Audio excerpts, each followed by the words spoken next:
I was born right here in the city of Massillon, October 16th, 1950.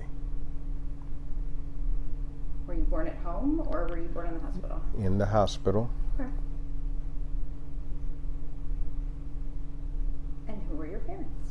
My parents was Mr. Thomas Young Sr. and Miss Maudine Marie Young. They are both deceased at this time. And how many siblings did you grow up with? I had 5 brothers and 2 sisters.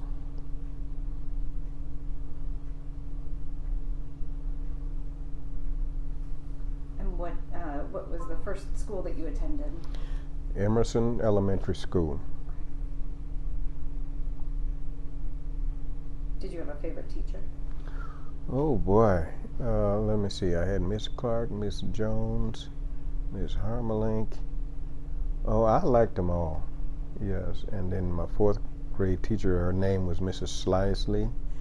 The 5th grade teacher, Mr. Allball. He was also one of the sports directors or coaches. And in the 6th grade, I had Mrs. Himes. So I just so happened to remember all those names. It's weird to think what your brain remembers and stores away. And so from Emerson, where did you go after that? I went to Jones Junior High School. It was, E.A. Jones, Edmund Allen Jones in 7th grade. Then in 8th grade, we had kind of a family separation, and I went to Lauren Andrews in 8th grade. That was in 1963. I know that was 63 because that was the year President Kennedy was assassinated.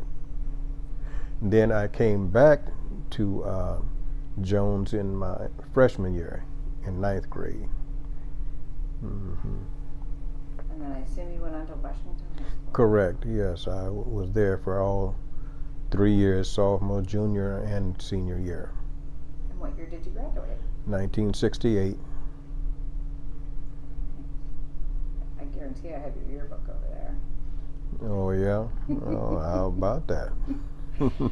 Did you participate in any sports clubs? Yes. I used to be on the wrestling team from Massillon. And all 3 of those years, I was on the varsity team in my senior year, which was 67 and 68 school year.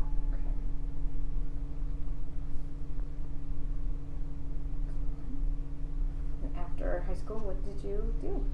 Well, I didn't make it to college or get drafted into the service, so I decided that I would try to, just go into the industry field and go to work.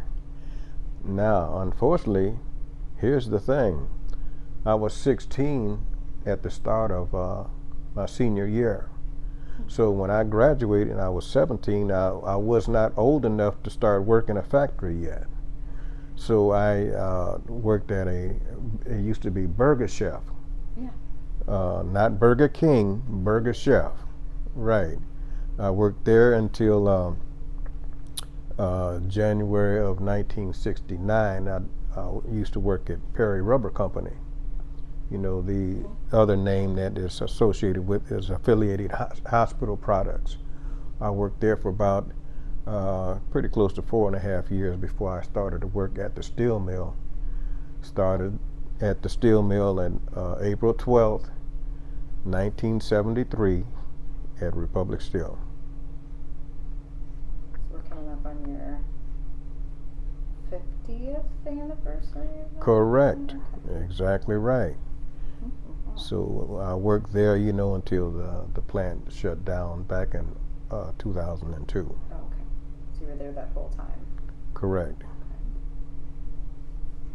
Well, we had a number of layoffs, in my early years, a few years, but I was able to work steady shortly after about my 4th year there at Republic Steel. Okay. Mm-hmm. Can I go back for one sec? Yes. Okay. So Burger Chef, how long were you at Burger Chef? Oh, probably only about 6 months. Right after I graduated from high school up until January 6, 1969 is when I started work at Perry Rubber Company. What was your job at Perry Rubber? I was a part-time janitor and grill worker.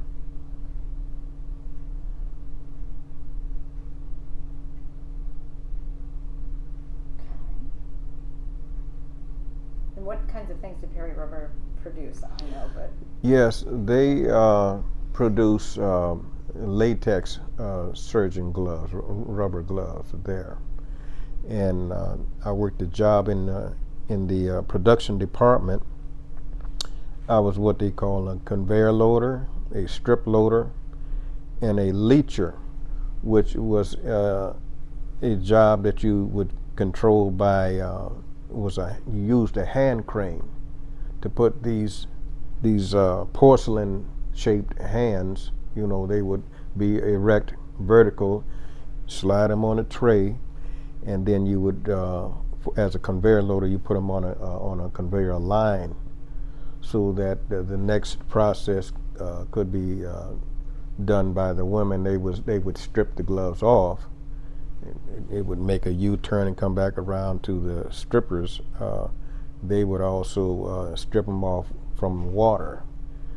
And then after that, they had the guys, what you call the dippers, that they pushed those buggies into an oven, and they would let them dry, and then bring them out and dip them into that fluid, that rubber fluid. And it was just kind of like a cycle, you know, that you go around to do that.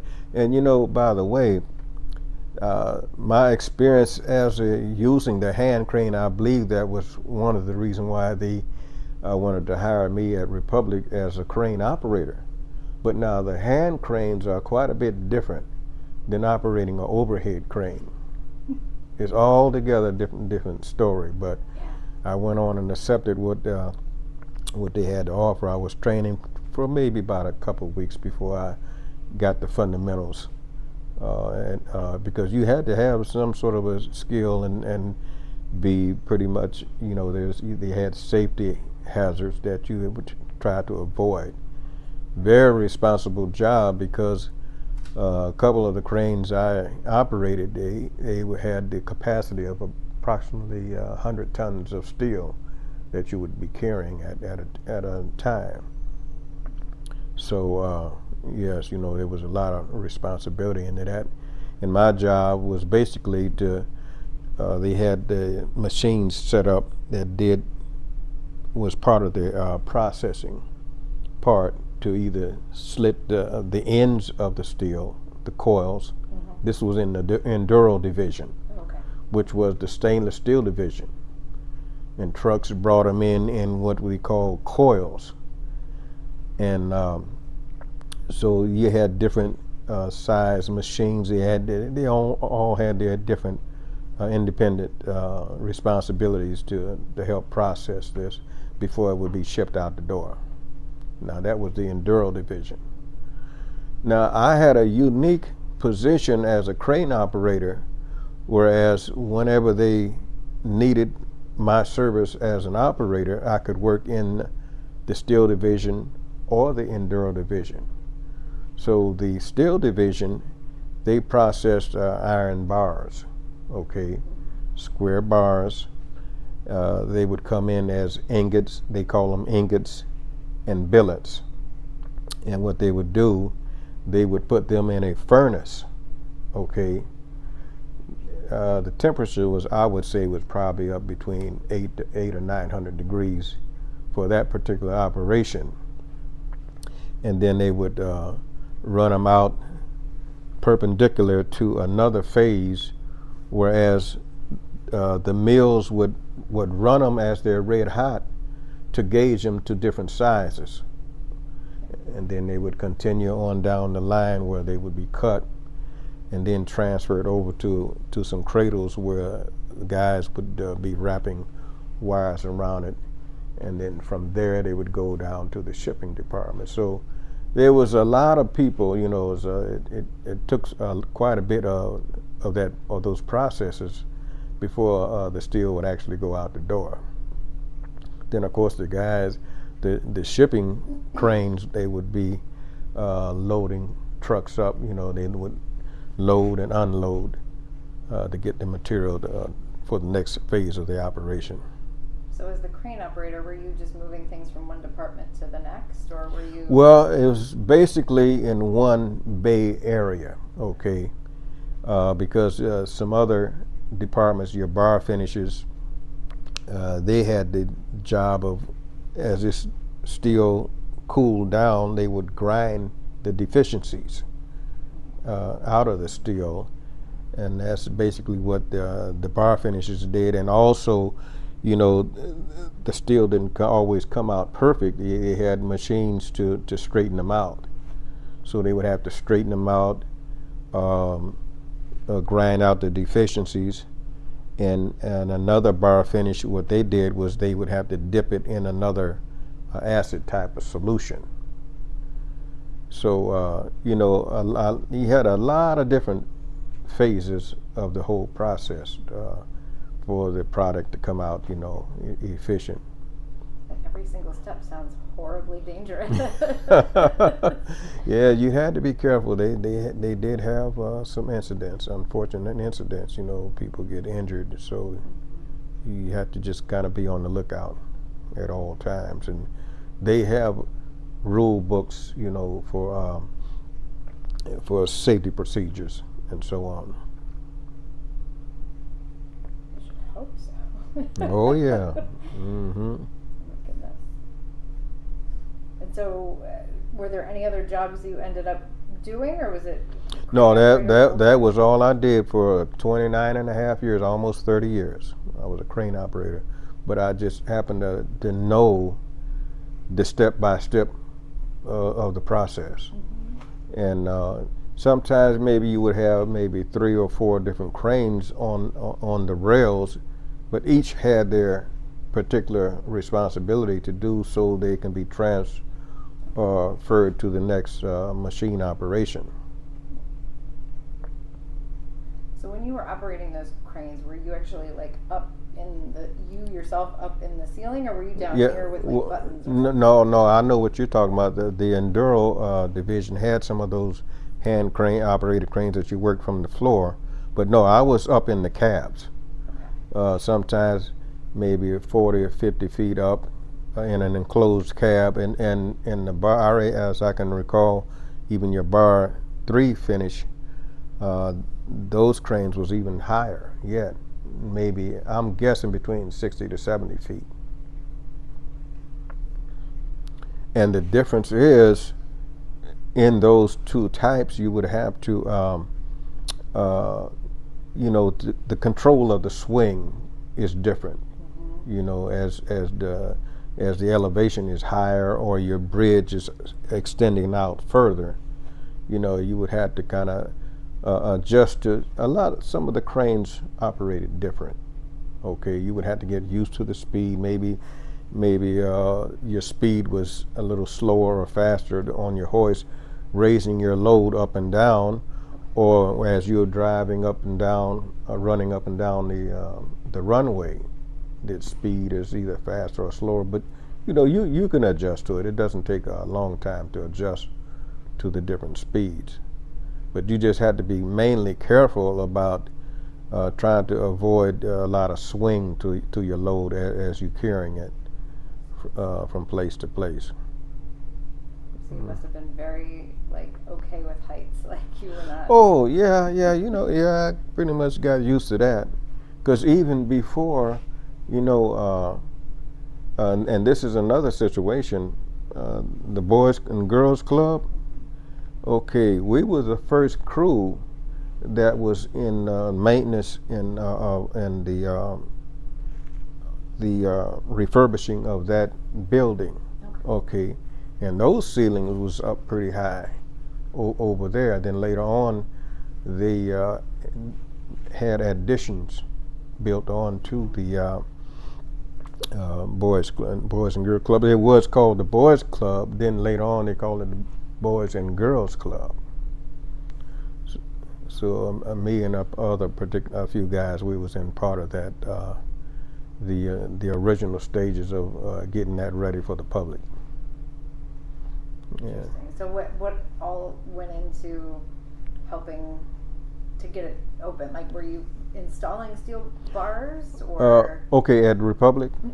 No, at the Boys and Girls Club. Oh, well, yeah. One elder gentleman, they was doing remodeling into the restrooms. They was, and most of it was a lot of painting and cleaning. And they did some flooring and whatever it took to, as far as the remodeling of the place. Now, this was back in 1967. This was in the summer of 1967, right before my senior year started. Okay. Mm-hmm. Did you attend the boys club? Oh yeah, especially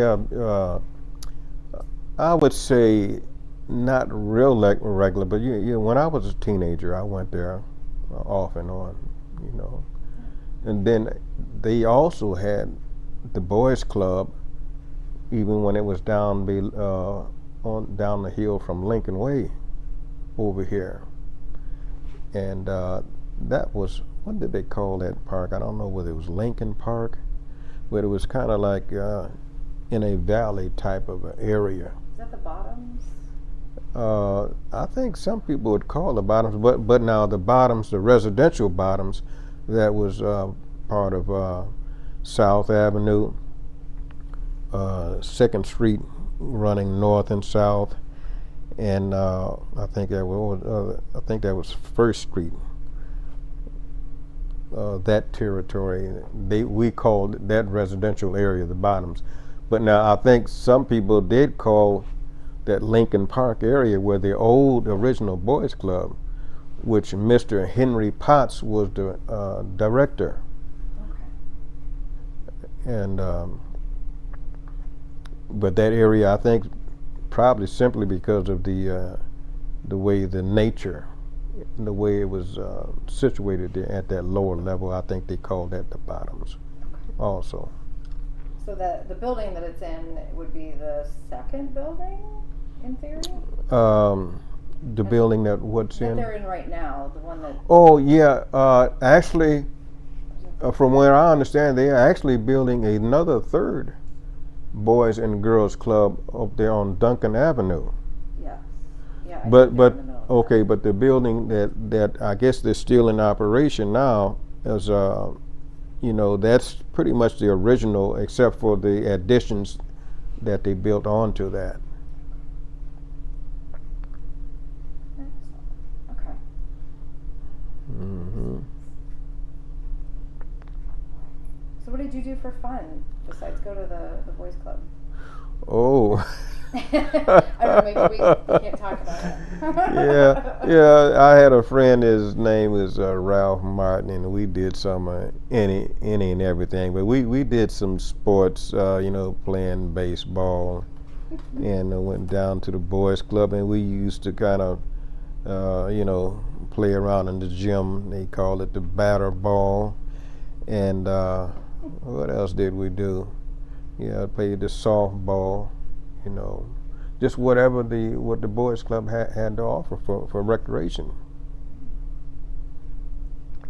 I kind of hesitated because my friend he used to be a little bit ornery, and sometimes I would have to shy and would say, hey, I don't want to get involved with that, But yeah, just mostly any and everything a teenager would do, as far as recreation is concerned. And played ball. We played football, and then he happened to be a wrestler too. We used to just wrestle around with each other.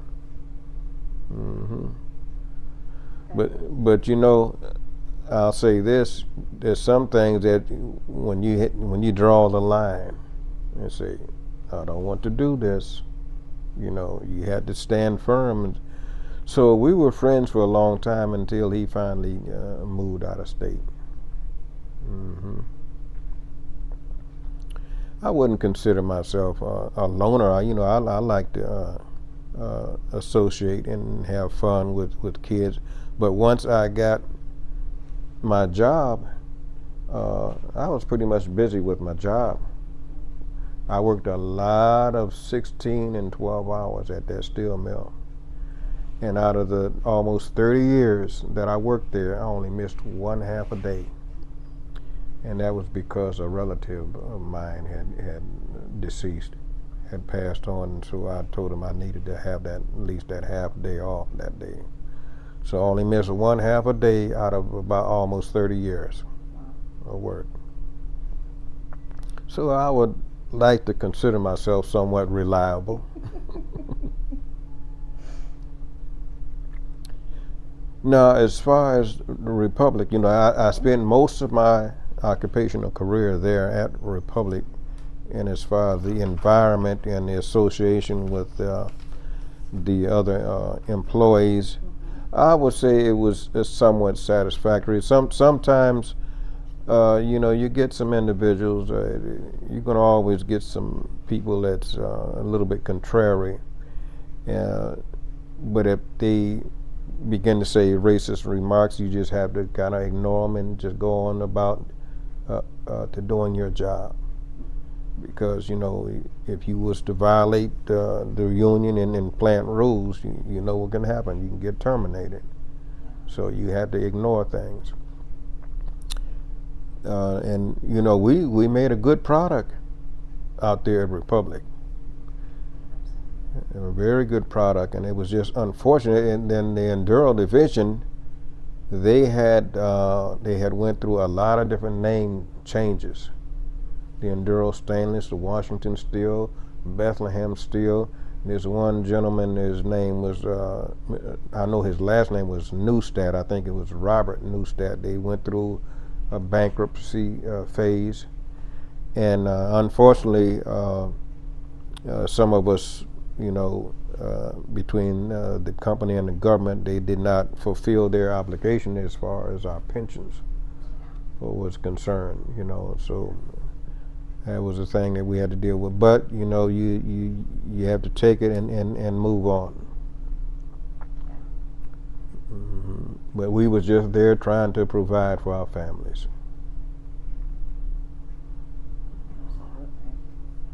So you were there in 2002. Were you there on the last day that it was open? Pretty much, yes. As I can recall, because that was 20 years ago this past October. I was number 2 in seniority in my unit. So yes, they went by seniority, and as I can recall, I was probably there up until about the last week. There was the other gentleman he only had about a few more weeks of seniority than me, and he ran regular the shipping crane, and he might have been there maybe a day or two longer than me, because my regular job was in the opposite Bay Area, and I provided services for what they call the reversing mills. Okay, and so unfortunately, they told the younger guys this was it. You had to take an official layoff. So I was able to transfer back to that same Bay Area to do some finish-up work. And he had, I guess, between the electricians and the millwrights, they would also have to do some certain things to close shop, to avoid hazardous circumstances with the wiring, because you're talking about a lot of voltage running through some of those wires, so maybe it was about that round. And now I'll tell you something, but this is hearsay, okay? I don't know it to be a fact. But some years after the plant closed down, I heard that a pair of guys that went out there to try to take some material, and unfortunately, one of them was electrocuted. And and the way that it was found out, because they had one guy on the outside as a lookout. Okay. And what happened was his buddy had never came back. So I don't know whether he made an anonymous call for the individual, but anyhow, the way I understand, he got electrocuted under those peculiar circumstances like that. But now I'm going to tell you, I don't know it to be a fact. That's just the way it was told to me. Okay. Mm-hmm. Yeah. So what did you do after then the plant closed? Oh, between I'll say 02 and 04, I worked a number of different jobs. You familiar with ARE out here? I worked there for a little while, and they had another I believe it was another ARE plant out there in the country. It was at Beach City, I believe. And I worked Sterilite. You familiar with Sterilite Company? I worked there for a while. And I just worked a number of different jobs until in 06 is when I finally got a steady job at Alliance Castings. Okay. Over in Alliance, I worked as a laborer. You know, when you with your union closed shop like that, they have their rules, the seniority rules, and so on. So I worked some labor jobs there until I was able to get there was open bids for cranes. And so I was a crane operator over there at Alliance Castings too. And did you retire from there? Are you still working there? You know what? Here's the thing. I did, in fact, have my official retirement. That was back in 2013. It'll be 10 years, June the 27th. Okay. Yeah. But I went back to work briefly 2 times since then. And 2018, I was able to get a job over at the 8th Street Canton plant, Republic Steel over there. I think they must have had approximately a few hundred, they said almost 400 people to apply for jobs here. And but they were only going to hire 50 people, okay? But I was fortunate enough to be able to pass my test and everything and work that job. I was only at it for 2 months because they laid us all off before we got into the union. Oh my gosh. So they never called me back, and I never went back. And then one other time, you familiar with Save-A-Lot's store, grocery store over here? My brother-in-law, he works for them and the Save-A-Lots over in Oroville. Okay. And he asked me one time about whether I would be interested in working over there. I said, okay, I'll give it a try. He was sort of like a maintenance guy. And but what happened was, me and my wife, we had already planned a trip to go out to California. And I let them know before they hired me. I said, I already have an arrangement for this flight and for this little vacation. And I said, when I come back, then I'll be ready to, to work steady for you. So I worked probably only a week or 2, as I can recall. But when I came back, they had different management and they hired somebody else. So I didn't really try to put up too much of an argument about it. I was already officially retired, and it was just a minimum wage job. So I didn't really put up too much of a fuss about that. It was just something of a misunderstanding because of the different managements was involved. So they had hired somebody else, and I said, okay, I'll just let it go. So what I'm doing right now, I've just been pretty busy helping my wife out with her group homes there. Yeah. And when did she start her business? She's been at this for, I think it's at least going on 16 years now. My estimation, I believe it was probably about since 07. And the reason why I know that, because we used to have foster children. Okay. We had foster children up until around that time, and then some of them got older and they left. And so we shortly afterwards. Yeah, that was my daughter LaToya. That was her graduating when she graduated from high school. and she went on to college. So she's been doing that since '07. So how many years does that add up to now? About 13. Yeah, going on 16 years. Yeah. There's math involved. I was going to let you do it. And how did you meet your wife? Because I know you just had a big. Oh boy. Yeah. Oh, okay. You know about that, huh? Facebook is a wealth of information. How about that? I met her through our church affiliation. Okay, and actually, let me see. I've known her since 1969, but we didn't really start talking and dating until 1970. Okay, and we have a church here in town.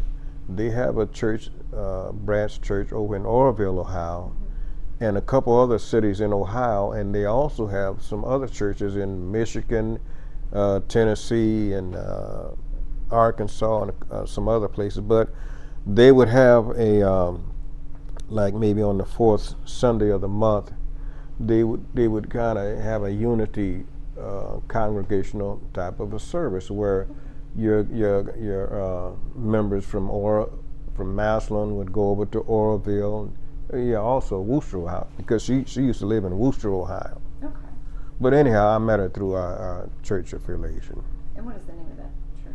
It's called the True Church House of Prayer to All Nations.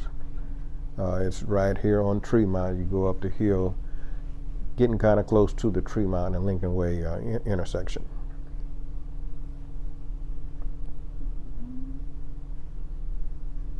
So we you know what? She was pretty young. I was pretty young, and she was actually not there. They was without their parents. Okay. She had a couple of other older brothers. So we had to, when we finally decided that we wanted to tie the knot, we called her mother. She was living in the state of Virginia at the time. And down there, at a certain age, you were able to get married with a one-parent signature. Gotcha. So we got married in Petersburg, Virginia, and came back up here to Massillon and had our little reception with family and friends. That was back in 1972, February. So every year we celebrate. Her birthday's on the 13th before Valentine's Day. I had to deal with her birthday, Valentine's, and our anniversary on the 17th. Oh my gosh. So we had just this past month on the 17th, we had 51 years. Awesome. It's a long time to spend with somebody. You're right. You are absolutely. we both sometimes have to tolerate each other, but we at the end of the day, we get along fine. Wonderful. And how many children? You had foster children. How many children did you have in total? Of my biological children, or okay. Both. Yeah. Okay, for biological, we had 6. Now, one of our daughters passed 3 years ago. Okay. Her name was Carmita Michelle. She was the oldest daughter. So we had 4 daughters and 2 sons. Now, a lot of people, they always calling my oldest, our firstborn is Gary Thomas. Exactly. And they have the temptation and the tendency to call him Junior, but technically he's not a junior. I named him after me and my dad. See, my dad was Thomas Young. Okay. So that's where what the Thomas is all about. It, Gary Thomas. I don't have a middle name. Oh, okay. Okay, then our daughter Carmita Michelle, she was the second oldest. She was born in 75. Gary Thomas was born in 72. Then we had a set of twins in 77. I was still in my 20s then, and when they were born, I don't want to take up a whole lot of too much of your time, but anyhow, at that time, the technology of ultrasound really wasn't fully developed, and the doc didn't know we was having twins. The man came out there to the lobby and said, "Mr. Young, You have a boy and a girl. Boy, I was in my 20s, my heart just about dropped, and all I can think about was double trouble, 3 or 4 o'clock in the morning, and I had to get up and go to work at 6 o'clock.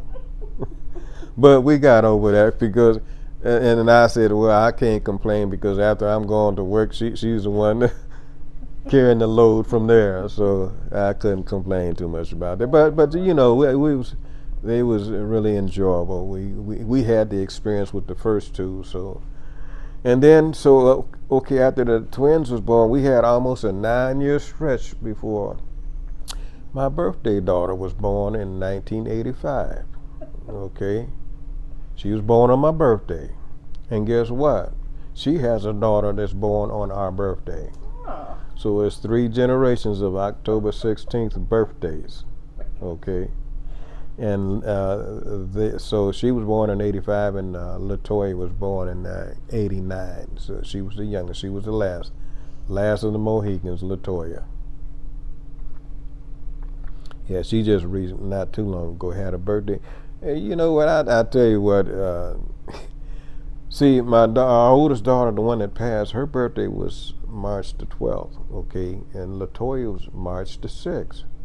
And after so many years, I almost forgot whose was whose, so I had to go by a code to remember whose birthday was what. I knew the dates, and I know they both had a birthday in March, Yeah. so I said, well, this is what I'm going to do.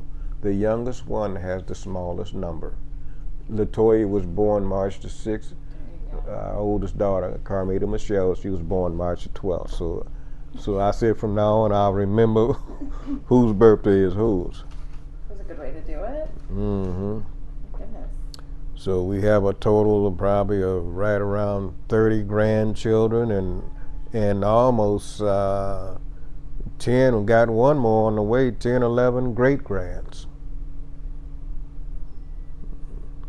And you know, I tell you what, when you add those numbers up, if you're talking about 40 offspring like that, and you got 52 weeks in a year, so it seems like almost every other week somebody somewhere is having a birthday.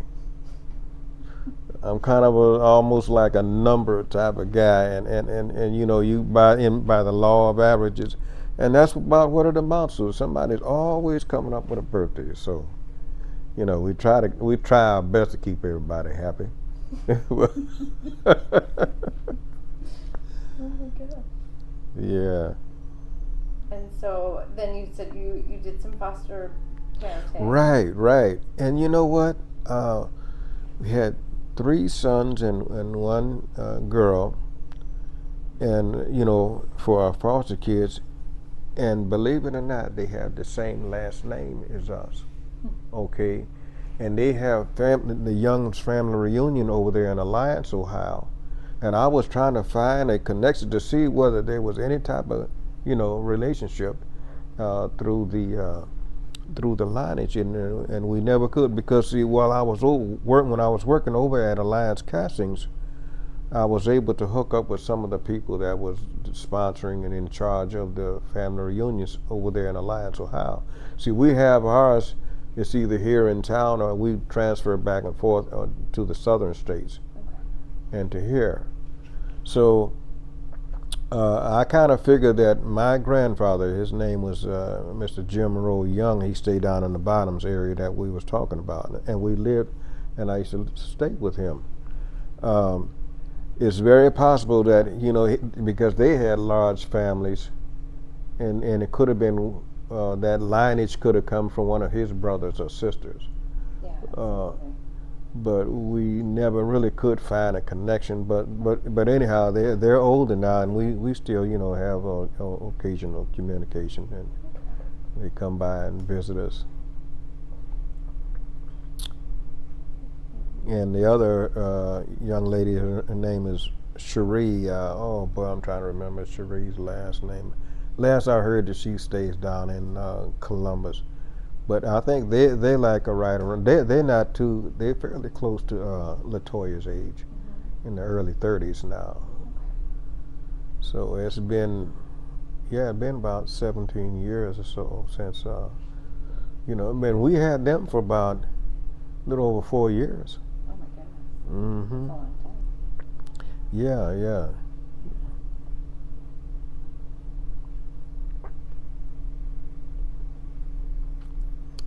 Yeah, so it's a lot of activity, you know, with all those people around, and we used to have a lot of people had come and go and resided with us there at our house. We stayed at the house at the address 1125 Woodland is where my kids grew up in that house. We stayed there from 1975 until 2011. We was there for a little over 36 years. And then we finally moved to a place over here on Ballinger up here, just right around the corner from Sinclair Village where we stay now. We was there for about, I think, 4 or 5 years, and we've been here on Gibson now for this. We're starting our 8th year there since 26. We moved there on New Year's Day, 2016. Mm-hmm. That was a pretty easy date to remember. New Year's Day. Uh-huh. Yeah. So you mentioned your grandpa, Jim. Yes. He uses the middle name Roe, I believe Roe. One of my, let me see, I got some, I think one of my brothers was named after him. Well, he also had a son named our Uncle Jim Young. He lived in Buffalo, New York most of his life, but they all originated from Massillon here. Okay. Yeah. Do you know when your family came to Massillon? Okay, the way I understand that my dad, Thomas Young Sr., he used to live down in the state of Alabama. He was only like 3 years old when he come up here, so he really doesn't really remember too much. My mother was from St. Louis, Missouri, and my dad he was a World War II veteran. He was in that war, and my brothers, okay. Here's the other thing about the twins. We got a set of twins in our family too. Okay. My older brothers was twins. One of them passed back in '05. She also has twins in her family. There was a brother and a sister. Neither one of us are twins, but we were the one to come up with the twins. Mm-hmm. And it was a boy and a girl twin. That's so interesting. Yes. So, yeah, the twins in her family was a boy, a daughter, and a son. Huh. And the twins in my family were 2 brothers. Timmy and Tommy. Yes, Thomas Young Jr. And they were the oldest. Thomas Young, the junior, he was the firstborn. And I'm the guy that was right in the middle. Yeah, both of my sisters was older than me, but we was all fairly close together. Only about a year or 2 apart as you go down the line. Did you like being right in the middle? Oh, I didn't mind. It wasn't no problem for me. Yeah. Because we was, growing up and everything, we was a pretty much close-knit and loving family, and we cared about each other. And I wouldn't say that there was any partiality or any respect of person, as you might would call it. We all loved each other equally. Yeah, so we got along, but now we did have some kind of tough times though, but you kind of overlook that if you can, long as you can care about each other and you can still find ways to have recreation, and things of that nature. So it was no problem as far as the getting along. But now also my dad also worked at Republic Steel. He was with the what they call the Mason labor crew. Mason labor crew? Yeah, and basically what they did, usually on the weekends they would have those hot bricks, they would get so hot, I guess they would get brittle, and they would have to continually to take out the old bricks and lay new bricks inside those furnaces. But now his work time, I never did get to work the same time during he did, at the same time as he did. Okay. So, because I think he probably finished probably somewhere in the 60s, and he had gotten ill, so he couldn't go back to work. But that was his job. He was a mason laborer at Republic Steel. I had no idea they had to replace the bricks inside the oven. I mean, it makes sense, but it never would have occurred to me. Yeah, I guess that extreme heat, it would it kind of wear him down after so long of a time.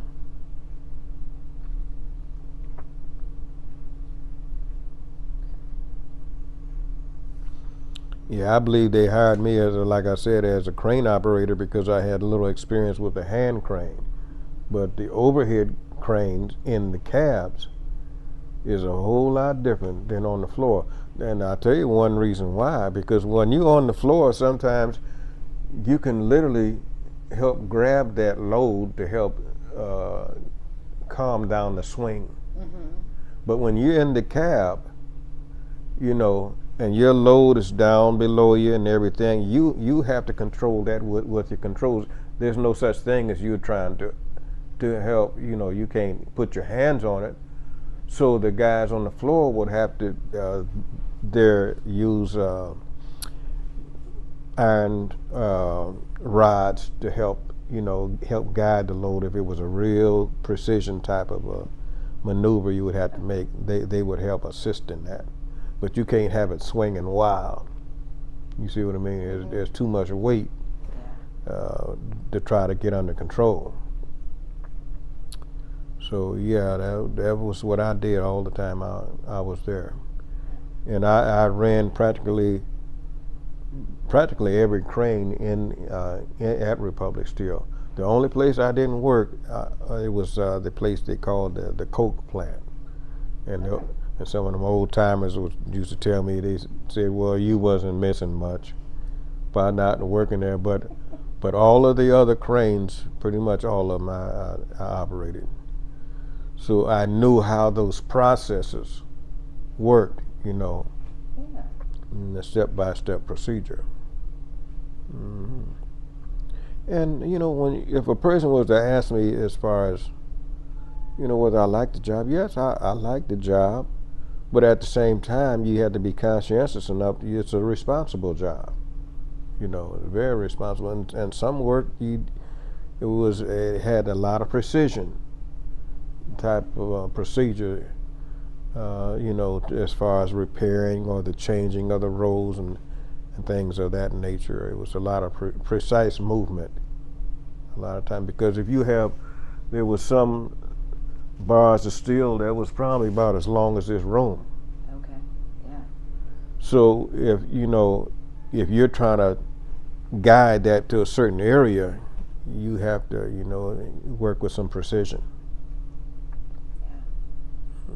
You learn a few tricks of the trade and use some spotting things as your to try to help you get your load in position to where it's supposed to be. You just kind of learn a few tricks of the trades. You know what I mean? Yeah. Big on-the-job training happening every day. Mm-hmm. That's awesome. Yeah. So I liked the job. At the same time, it was a responsible job. It was definitely a responsible job.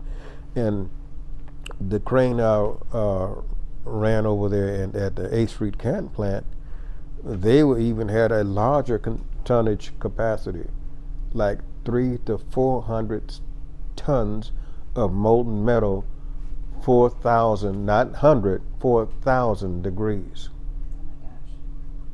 So you had to be careful with that stuff too. They had a mishap over at the 8th Street Canton plant some years ago. Oh my goodness. Yeah, I guess there was some sort of a splash. Oh. And matter of fact, he was a crane operator, but that molten steel was so hot, he was trying to run to escape, but unfortunately he didn't make it. And heat rises. Oh yeah. So he took the brunt of that mishap. Now, I know on the Facebook post that you made there was mention of layoffs. I don't know if you ever Oh yeah, got laid off oh yeah. My first 4 years, I was being laid off. But you know, you maybe work about 6 months, and then they tell you, well, they lay you off, and it went by. It was a seniority rule, you know. So my first 4 years, yes, I got laid off 4 times, but after that, starting on the 5th year, I was able to work pretty steady. Mm.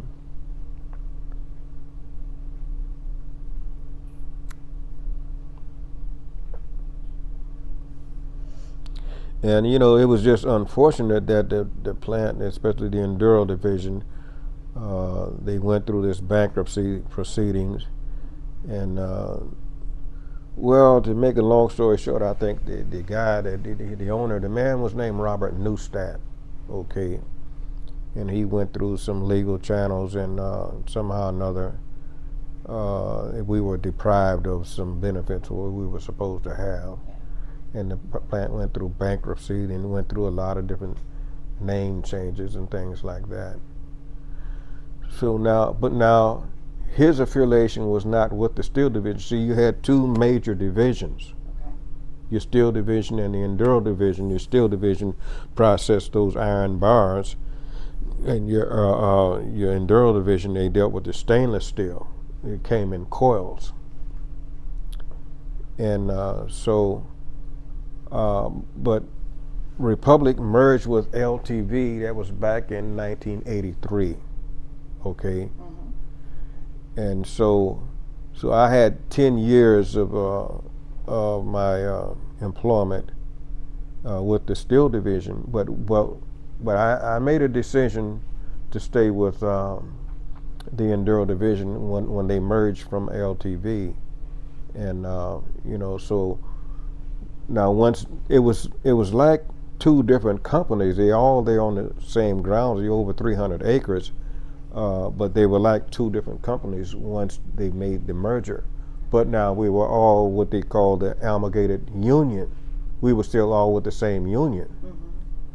So when it came time for the contracts, when the contracts was expired and we had our negotiating team, I wasn't a union official, but I just knew a little bit, I know how they operate, and we had you know, different union meetings and things of that nature.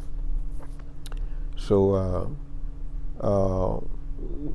you would use your union. They chose different guys. It would come up for votes, so that they can represent you as far as your grievances was concerned and things like that. But yes, once they merged and then they separated, then you couldn't go back to the steel division. But now you would still come together with union meetings. But you know, if you want somebody to represent you, you want somebody that's familiar with your line of work and the department that you were in. Yeah. You don't want just anybody representing you if they're not that familiar with what, you know, of your problems. Right. Mm-hmm.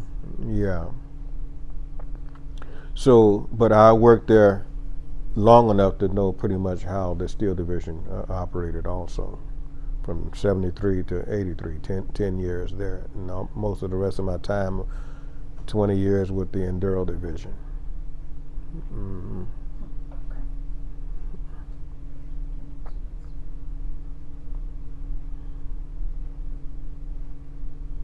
See, this is definitely the history that we don't have. It's easy to go back and find some research about stuff that's pre-World War II, but the things from the 70s and 80s is yeah. new. Mm-hmm. Right. Actually, I did a little research myself. You know, actually, the Republic has their beginnings from since 1899, and I guess it was once called, I guess, Central Steel. Then they finally came to the Republic name. I think right around 1915. which was, during the era of World War I. And, back in those days, I guess they used to have to hire some women to do the crane operation. Although I think they could have done it any time, whether it was wartime or not. If you have the skills and understand the fundamentals, you can operate the machine. So I don't know as far as, well, basically the products that we produce, you could use it. You can send it to another factory and they would mold it to anything that they needed. So if they needed war material, whether it was for vehicles or anything of that nature, they would send it to other companies and they would make whatever they would want to make. Now I also heard that there was a time whereas a lot of the work was done manually. And what was going on, they had these vehicles, we call them straddle buggies. And they would have to, it was elevated pretty high because they would have to pick up the steel and transport the steel to different departments and things like that. But they used to have to carry some of that stuff by hand. You would have to have so many guys getting on that load to carry it to wherever it was supposed to go. So when the vehicles, when they constructed those Hyster vehicles, then that carried a lot of the load there. So then is the next step then to move up to crane, like straddle buggies? Yeah, well, the cranes was pretty much there all the time. Okay.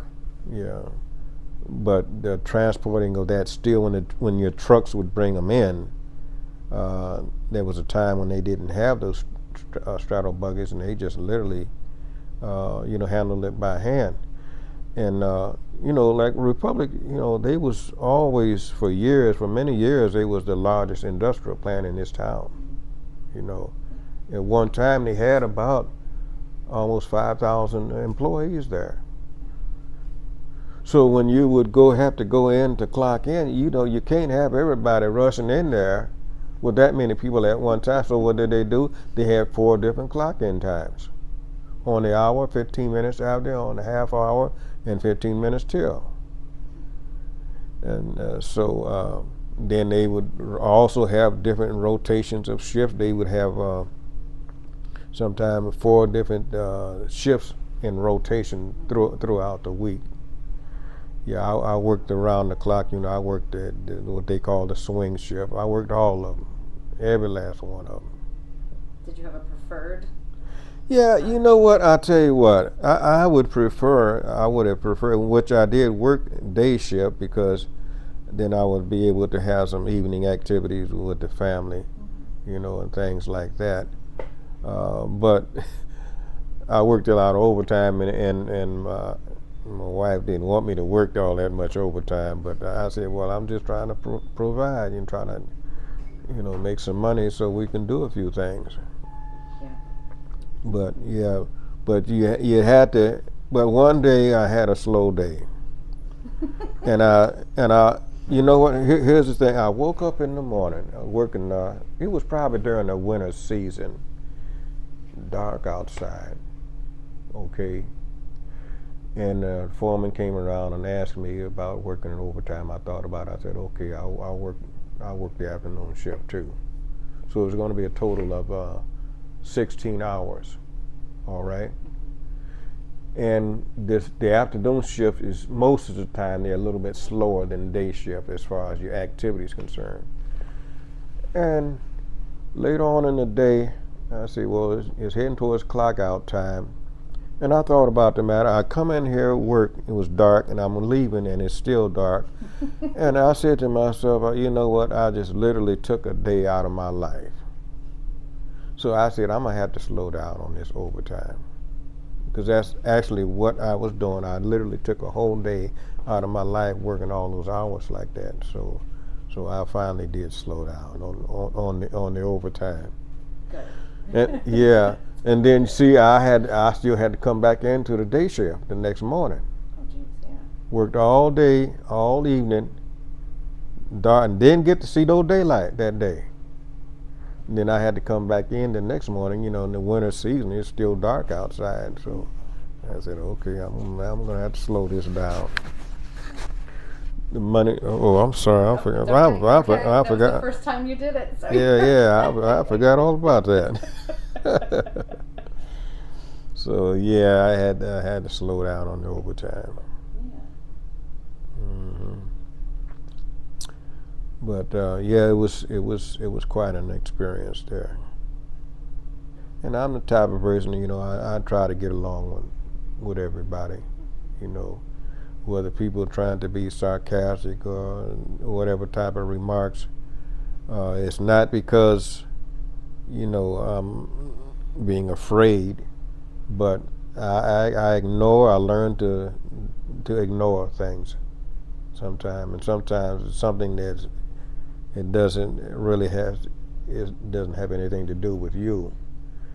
You maybe see some others maybe arguing about something, but so you have to kind of exercise some wisdom and you're seeing how people interacting with each other.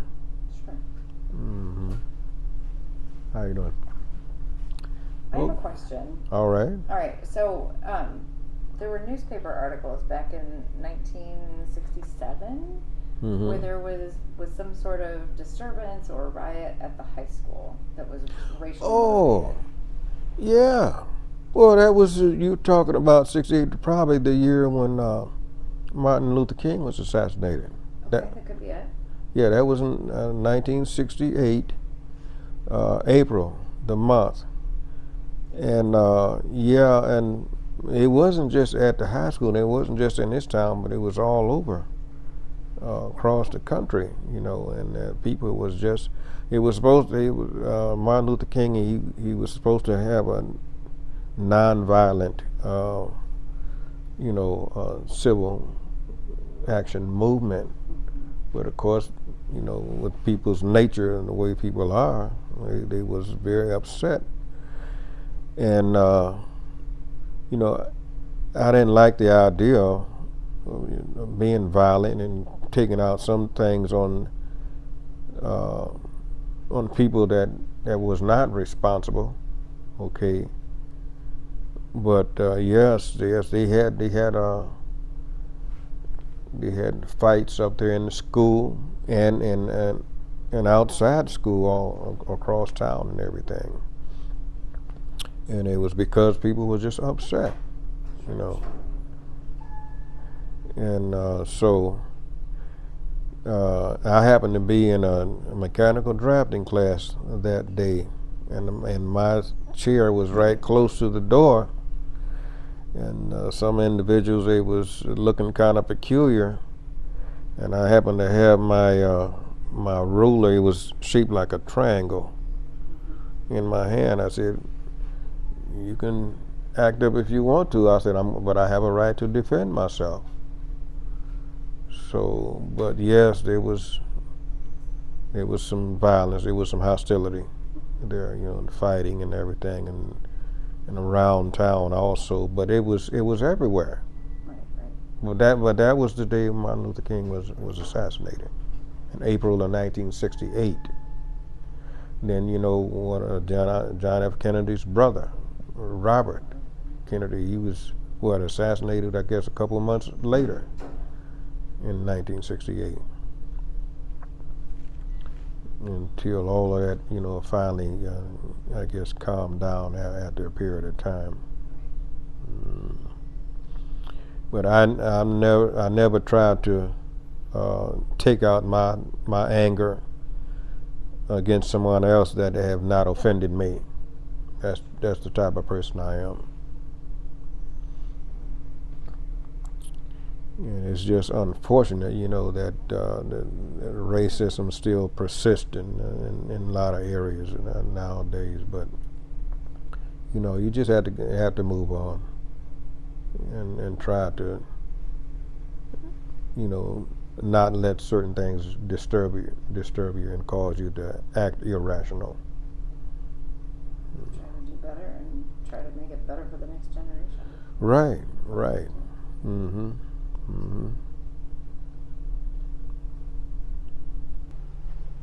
Here we go, right here. Ah! 19 class of 1968. Oh my gosh, that's And adorable. that's me and my daughter. That's one of the twins right there. Okay. And I was trying to get a close up. He's our firstborn right here. Aw. My two sons. I think that was probably some sort of a Father's Day picture. This is the house we lived in. Okay.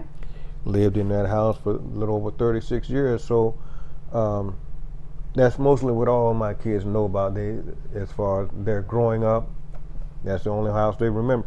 But I think that's me right there. Oh, there is. Yeah, Aw. a little different, but that's me. What can I say? My goodness. You talk. That's like 56 years ago. Because this year would be 55 years since I graduated. And I'm sure it doesn't feel like 50 years has passed, right? Like. Right, you're right. Oh. That what I showed you, that was my senior year. Yeah. I kind Slightly older. of straightened my hair out a little bit and slung it to the side. So that was just a fashion at the time. Absolutely. I wonder if there's like a wrestling picture in here too. Yeah, Or now, to your senior. yeah, now in my junior year, I was wrestling in my junior year too. I was only part time. There was a guy named Richard Mason, and me and him was in the same weight class, and he was the one that was on the varsity, and I wrestled on the reserve team. Okay. But a couple of times he couldn't make it, probably couldn't make weight. I wrestled varsity maybe 2 or 3 different times. Okay. But the rest of the time I was with the reserve team.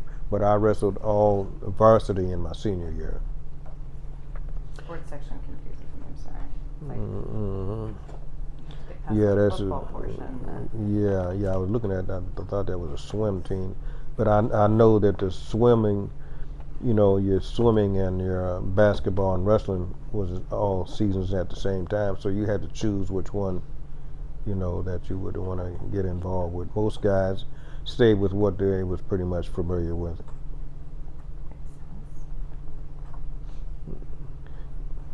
And we had in our senior year we had a good team too. We took it was either 8 or 9 out of 11 guys to the district tournament, which means that you had to place in your sectional. You have sectional, district, and state. You had to place in your sectional tournament either first through fourth places out of 16 teams to be able to advance to your district tournament. And we took the majority of our team to the district tournament. Which I was going to say, that means that we were doing really, really, really well. Right. There's wrestling. Mm-hmm. All right. You are in row 1. Last. Aw. About that. Then see, this was the young man here. His name was Richard Mason, and he was a good wrestler too. Yeah, he wrestled. So I'm as a sophomore and a junior, I had a guy I had a lot of competition to deal with until he finally graduated. Okay, Gotcha. and I was able to wrestle, and these guys here, these guys was pretty good too. Most all of them except for Richard Mason, we called him Mouse. They was also with the varsity team the next year. Mm-hmm. I have a grandson. I was trying to teach him a few basic things about wrestling because he was interested in wrestling. So I showed him a few things. Definitely some skill involved in. Oh yeah. Like that. Mm-hmm. They say the sport of wrestling is like isometric. I'm not sure if are you familiar with isometric exercises? In other words, you're exerting your full strength. If you was to step over to a wall and push it with all your might and sustain that strength, that's almost what wrestling is like. Oh, gotcha. Because You're you're coming at it with the same. right, and your opponent is is trying to resist you, and vice versa. So you're exerting all your strength. So that's why you usually only lasting about, what I think was 3 minutes per period out of three periods. Oh my gosh. So it's like activating isometric exercise. Okay. You get real exhausted by the time Yeah. everything is over with. 3 minutes doesn't sound long, but it's I'm Oh sure that's yeah, incredibly long. Yeah. yeah. It's long when you're using all your might. Mm-hmm. You know, so you're going through 3 periods doing the same thing, Yeah. And of course, you know, in your younger days like that, and you can handle. That'd be pretty rough for me to handle right now. Yeah. Vastly, different. Different time. Well, how are we coming along here? Good. I was just gonna see if there was anything exciting enduro-wise that I had in the. You say enduro. Yeah, this is our. Oh. This was the first exhibit that I was involved with here at the museum 19 years ago. 2004, we put together a steel exhibit, a steel catalog, and we scanned all of the photos. And I knew that we had, obviously 1936 is before your time, but you know, I knew we had a couple of the interior enduro Oh, okay, yeah. shots. I was just Yeah, I was trying. That's what I was trying to find Okay. at the library. No, okay. And I'll tell you something else about the enduro. They had these tall buildings. They called them the Bride and Neil. And what was going on inside those, your truck would put a coil on a reel, and it would go vertically straight up. But those buildings, believe it or not, was taller than the People's Merchants building over here across the street. Really? Yeah. I would not have assumed that. It was. They were right about 12 or 13 stories high, and so they had that for the Enduro 2 plant and also Enduro 1 plant. I run crane in both of them. I run crane all over the steel mill. I was going to say, those were the coils you were talking about, right?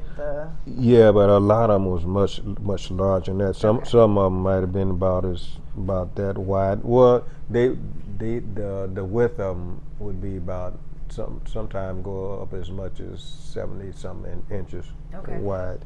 These here look like they may be about only in the 20s and 30 inches wide. Okay. But a lot of them was see here.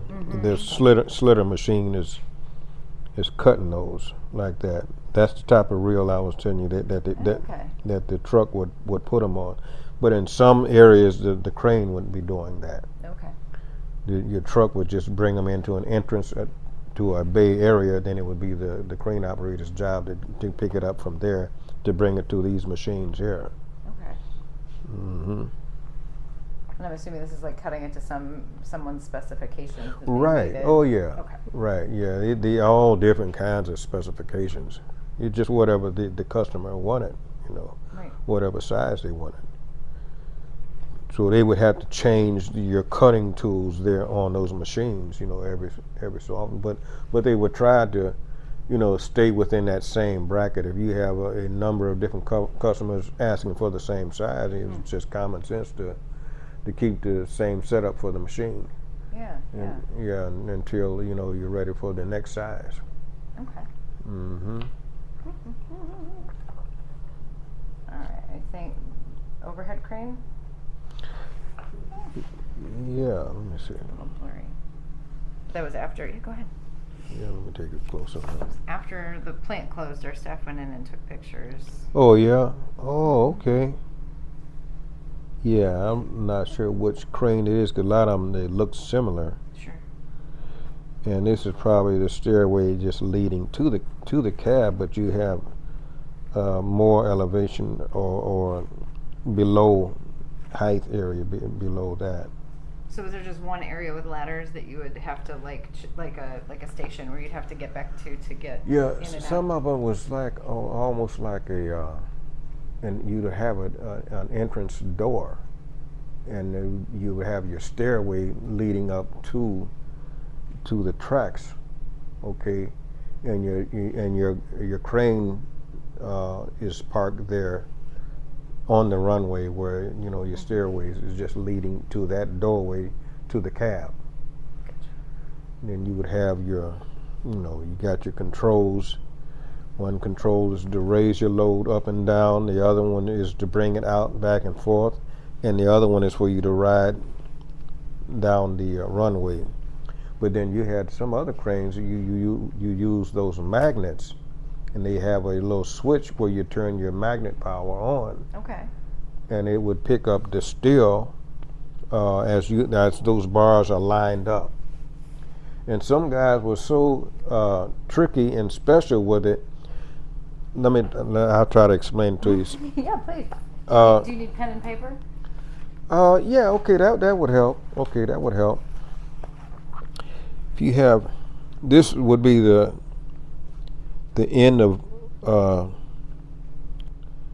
you're looking at the end of the bar of steel. Okay. Okay, but now one other one may be about this high. Another one may be back down like that. So you would have your magnet. It would only pick up on the one in the middle, so you would have to know where the main strength of the magnet is. Oh boy. To turn it flat like these here, so you can pick them all up at the same time. Okay. And carry it up at an elevation to where to where your furnace is at, because you only had so much room in that furnace, on that conveyor in the furnace. Okay. So that steel can fit in there. So it's not like you just willy-nilly pick up as many bars as you. Right. You have to specify. Okay. Exactly right. So he would be busy all day long trying to get the bars level, so they would all be like that for the magnet to pick it up. Wow. Then you had some cranes. You would have another control where it would actually turn your whole lift around like that. See, not only are you going up and down, back and forth, and this way and that, but your turnaround would turn turn the load like that. Then you would use your control to turn it back the other way. Okay. Wherever you need it. So you had a lot of maneuverability. Exactly right, because so you may only have about sometimes 4 or 5 controls, but that represents 10, 11 positions or movement. Yeah. So you had to be conscientious in your mind. Then another crane, which was the skin mill crane in the Duro 2, it was what you call a left-hand crane. Okay. And you have to really be conscious of using that, because you're used to using your left hand to go left and right. Okay. But in this case, this control is on this side. You see what I mean? Mm-hmm. So you don't want to confuse this as your hoist going up and down. Mm-hmm. See? Yeah, that would be bad. So you had to be conscientious at all times. But but once you get used to it, just like anything else after so long. So yeah, so it's a number of complications that goes to that job. My goodness. I guess they classified it as skilled labor. Yeah. You definitely have to have some skill to be safe and precise. To pick up steel every day and not whack it into people or other products, or. Oh yeah, because your injuries could be fatal if you get hit. Mm-hmm.